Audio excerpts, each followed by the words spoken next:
Good morning, friends. Standard 9th, subject English, and Unit 3, Grammar and Comprehension. સૌથી પહેલાં આપણે unit 3માં V1 જોઈશું. Make meaningful pairs of words or phrase from X and Y. Write sentences using X and Y in your context. તમારે એક્સમાંથી અને વાયમાંથી યોગ્ય પેર પસંદ કરી અને વાક્ય બનાવવાનું છે. જેમ કે ટ્રાઈડ હેન્ડ પ્રયત્ન કરવો.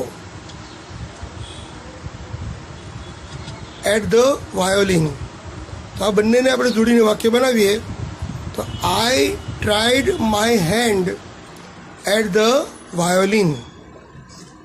આઈ tried my hand at the violin.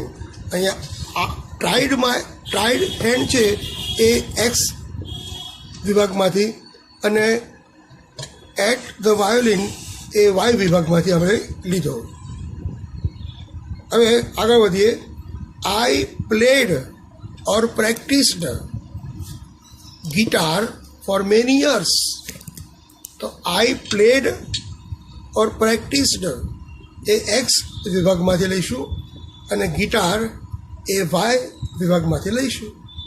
તમારે જોડીને વાક્ય બનાવવાનું છે કે ઘણા વર્ષો સુધી હું ગિટારની વગાડતો અથવા તો મહાવરો કરતો. My grandfather addressed a gathering of family. તો ગેધરિંગ ઓફ ફેમિલી એ એક્સ પાર્ટમાંથી અને ગેધરિંગ ઓફ એ એક્સ વિભાગમાંથી અને ફેમિલી મેમ્બર્સ એ વાય વિભાગમાંથી આપણે લઈ વાક્ય બનાવીએ છીએ કે મારા દાદા કુટુંબના સભ્યો સાથે એક સાથે બેસી અને સંબોધન કરતા. નંબર 3, તો અહીંયા નંબર 3માં જુઓ કે એ ટર્નિંગ પોઈન્ટ જે છે એ ટર્નિંગ પોઈન્ટ ઓફ એ એક્સ વિભાગમાંથી failures in the test was a turning point of Mohan's belief that hard work pays off. તો અહીં તમે જોઈ શકો છો કે failure in the test was turning point જે છે એ એક્સ વિભાગમાંથી અને Mohan's belief that hard work pays off. આ જે છે એ વાય વિભાગમાંથી લીધો આપણે. ચોથું વાક્ય. ધ પ્રાઇમ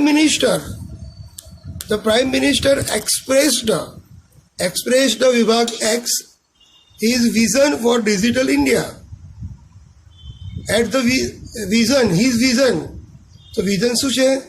વાય પોર્શનમાંથી છે. એટલે પ્રાઇમ મિનિસ્ટરે ડિજિટલ ઇન્ડિયા માટે પોતાનો દૃષ્ટિકોણ રજૂ કર્યો. હવે V2 લઈશું. V2માં complete the email using the words from the bracket. તમારે આખો ઈમેલ પૂરો કરવાનો છે ખાલી જગ્યા પૂરીને. તો 2, પહેલાં જેને આપણે ઈમેલ મોકલવાનો હોય એ વ્યક્તિનું ઈમેલ એડ્રેસ લખવું પડે. એટલે AJN3456@gmail.com. આ જે વ્યક્તિને આપણે ઈમેલ લખી રહ્યા છીએ એનો ઈમેલ એડ્રેસ છે. સબ્જેક્ટ અટેન્ડિંગ એ મ્યુઝિક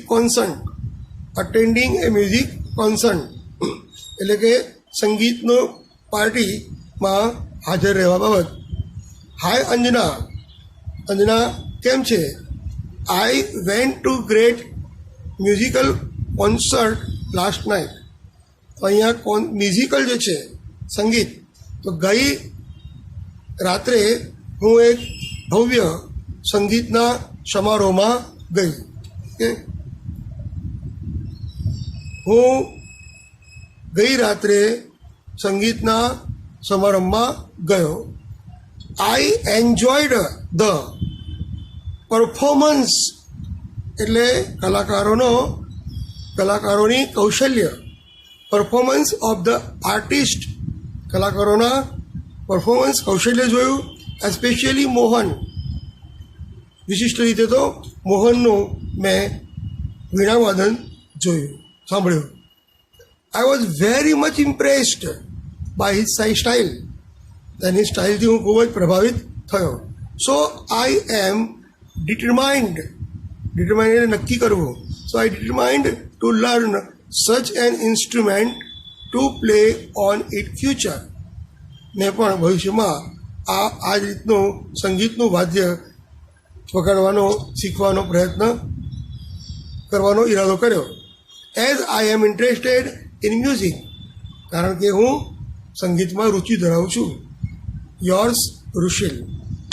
તો આ છે ઈમેલ એડ્રેસ લખી, અને ઈમેલમાં શા માટે લખીએ છીએ? ઈમેલ એ એક પ્રકારનું લેટર જ છે. જૂના જમાનામાં આજથી 15-20 વર્ષ પહેલાં ઈમેલ નહોતા ત્યારે લોકો લેટર લખતા, પણ હવે ઈમેલના જમાનામાં કોઈ લેટર લખતું નથી. V3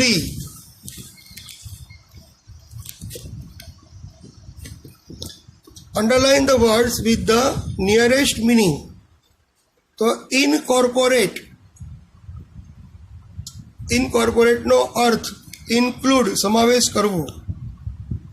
ઇનકોર્પોરેટ એટલે સમાવેશ કરવો, અને ઇન્ક્લુડ એટલે પણ સમાવેશ કરવો. એસ્પેક્ટ એ લાક્ષણિકતા, તો ફીચર્સ. પછી ડિપ્રેસ્ડ, નિરાશ થવું, તો સેડ, ઉદાસ. એપ્રુવ એટલે સહમતિ આપવી અથવા વખાણ કરવા. એપ્રિસિએટ, વખાણ કરવા. એક્સપેરિમેન્ટ એટલે પ્રયોગ. ટેક અ ટ્રાયલ એટલે પણ પ્રયોગ હાથ ધરવો. ઇન્સ્ટ્રુમેન્ટ સંગીતનું વાદ્ય. ડિવાઇસ એટલે યંત્ર.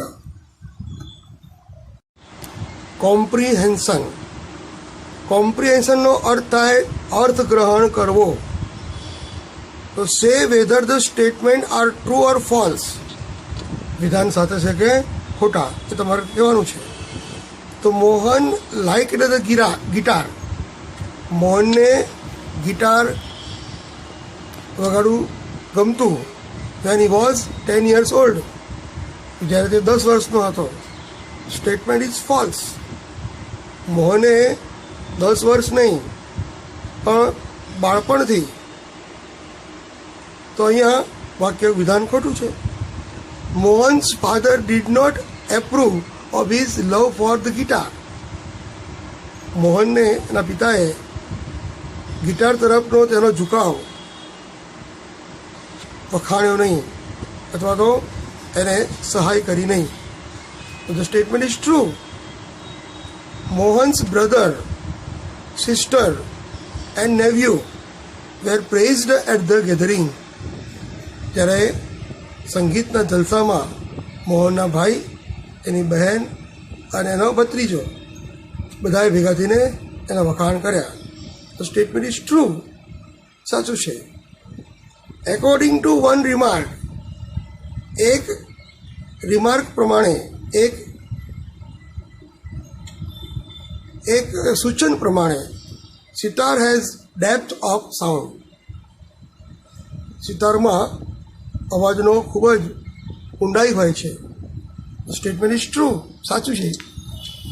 Mohan stopped playing the guitar after the remark.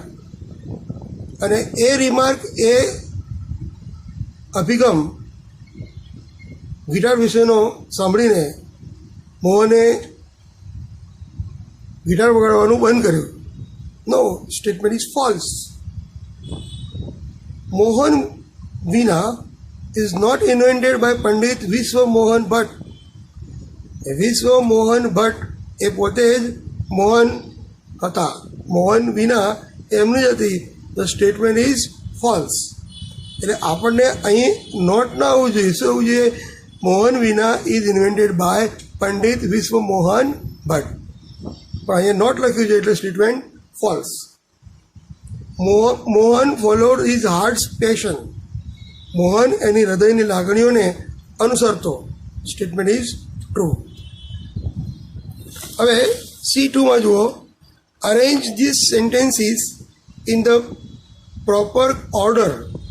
એટલે યોગ્ય ક્રમમાં તમારે ગોઠવવાનું. Put the number in the boxes. તો પહેલાં number 1, he was attracted to the guitar. તે ગિટારથી આકર્ષાયો. Number 2, he was not appreciated well in a family concert. એટલે કે કુટુંબના સંગીતના જલસામાં તેના કોઈએ વખાણ કર્યા નહીં. Number 3, Mohan was depressed and cried. Mohan નિરાશ થઈ ગયો અને રડ્યો. 4, હી decided to work hard and make the instrument his space. તેણે ખૂબ જ મહેનત કરવાનું નક્કી કર્યું અને પોતે એ જે ઇન્સ્ટ્રુમેન્ટ સંગીતનું વાદ્ય છે એના ચહેરારૂપ બન્યા. Number 5, Mohan got a Grammy award. મોહને ગ્રેમી એવોર્ડ જીત્યો. હવે C3 જુઓ. Find out the sentence having nearest meaning from the text. Nearest meaning તમારે શોધવાનું છે. તો અહીંયા he accepted the guitar as an instrument of music.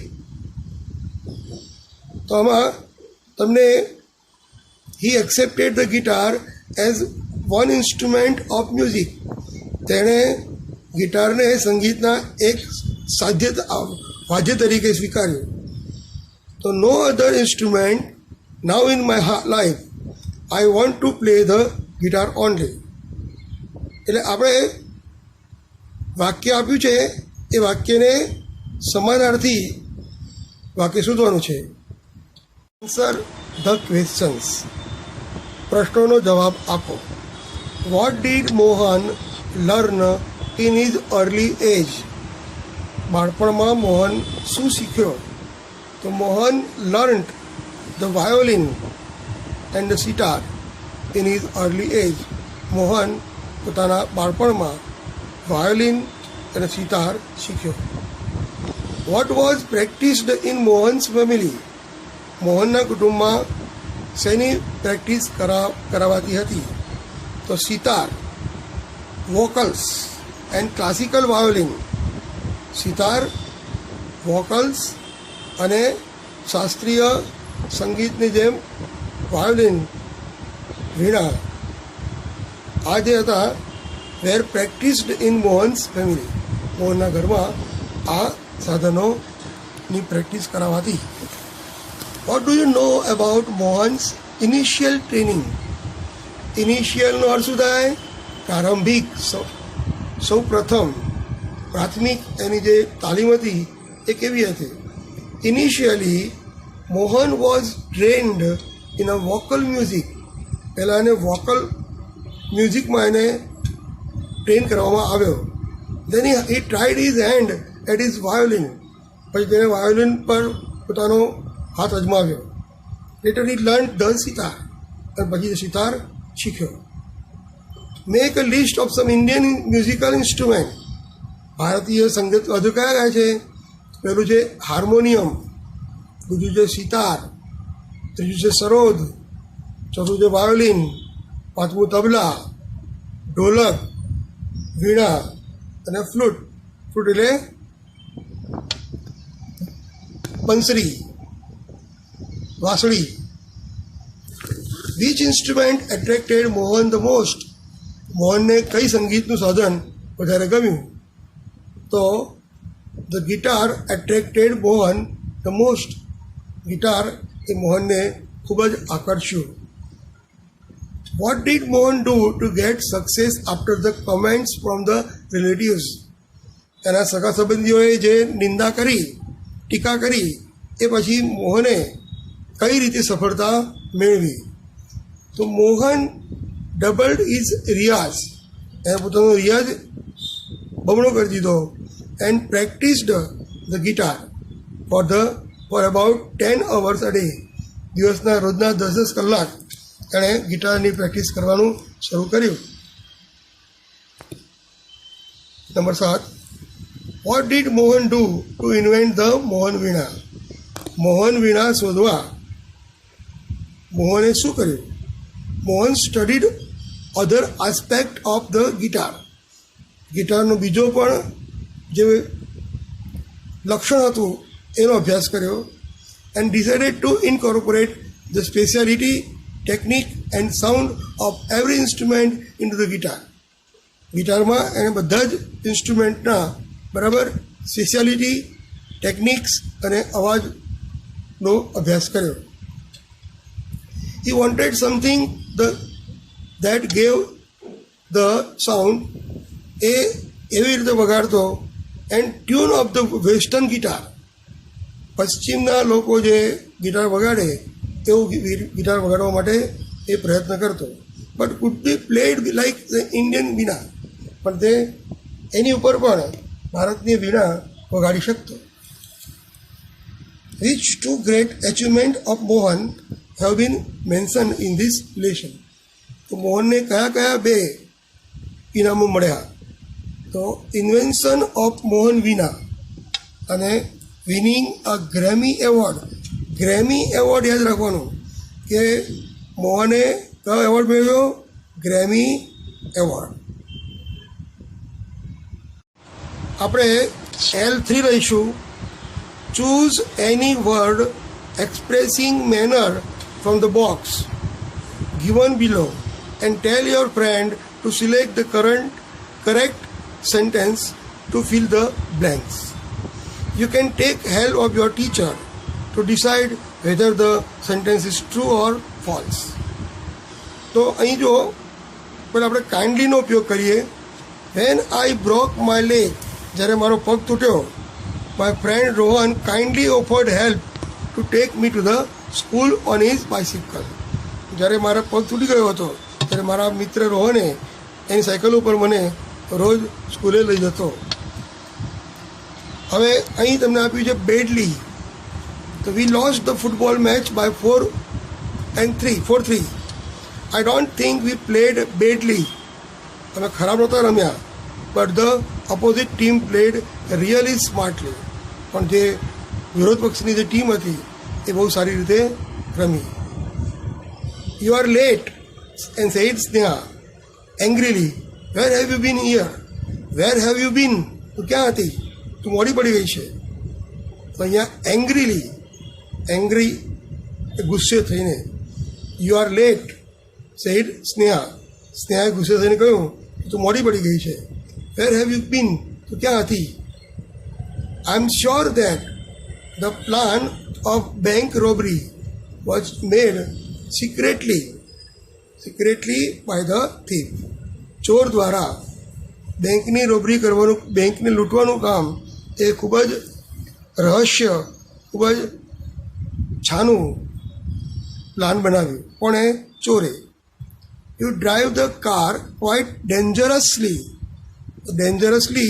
તમે કાર ખૂબ જ ખતરનાક રીતે ચલાવો છો. I won't be surprised if you meet with an accident one day. અને તમને અકસ્માત નડે નહીં તો મને કોઈ આશ્ચર્ય થશે નહીં. તમને અકસ્માત નડે તો મને કોઈ આશ્ચર્ય થશે નહીં, કારણ કે તમે ખૂબ જ ખરાબ રીતે કાર ચલાવો છો. L4 એમાં જુઓ, practice the conversation selecting the words expressing frequency from the table and fill in the blanks. Work in pairs. જેમ કે પહેલું જુઓ, vote do you do on Sunday? તમે સન્ડે શું કરો છો? તો નથિંગ મચ, કંઈ કરતો નથી. આઈ યુઝ્યુઅલી સ્લીપ અન્ટિલ 9. 9 વાગ્યા સુધી હું ઊંઘું છું. Do you go to bazaar on Saturday evening? શું તમે શનિવારે સાંજે બજારમાં જાઓ છો? Yes, I do. I often go to play volleyball or I sometime go to the garden. ઘણીવાર હું વોલીબોલમાં જઉં છું, ઘણીવાર બગીચામાં પણ જઉં છું. Do you drive to cycle to school? Do you drive to school? તમે સ્કૂલ વાહન લઈને જાઓ છો? No, I never drive to school. I always take the bus. હું હંમેશા બસમાં જાઉં છું. What do you do after class? આ ક્લાસ પછી તમે શું કરો છો? I occasionally talk with friends or I usually go home. મોટેભાગે હું મિત્રો જોડે વાતો કરું છું અને પછી મારા ઘરે જાઉં છું. Do you like new friends? Yes, I always like, but I love my old friends two. મને મારા જૂના મિત્રોને પણ ગમે છે. તો આ રીતે તમારે શું કરવાનું છે? Sometimes, always, never, occasionally, usually જેવા શબ્દો વાપરવાના. અને આ શબ્દો બધાને શું કહેવાય છે? એડવર્બ. એડવર્બ એટલે ક્રિયા વિશેષણ, જેમાં અંતે એલવાય મોટે ભાગે લાગે છે. એલવાય મોટે ભાગે લાગે છે. જેમ કે લવ તો લવિંગલી, હેટ તો હેટફુલી. હવે L5 જુઓ. Place the word expressing manner or frequency at the correct place. The new boy. હવે તમારે અહીંયા ક્યાં મૂકવાનો શબ્દ? ધ ન્યૂ બોય અને વેઇટેડની વચ્ચે. The new boy quietly waited outside the principal's office. પ્રિન્સિપલની ઓફિસની બહાર નવો વિદ્યાર્થી બહાર રાહ જોઈને બેઠો હતો, ઊભો હતો. We often go to the zoo.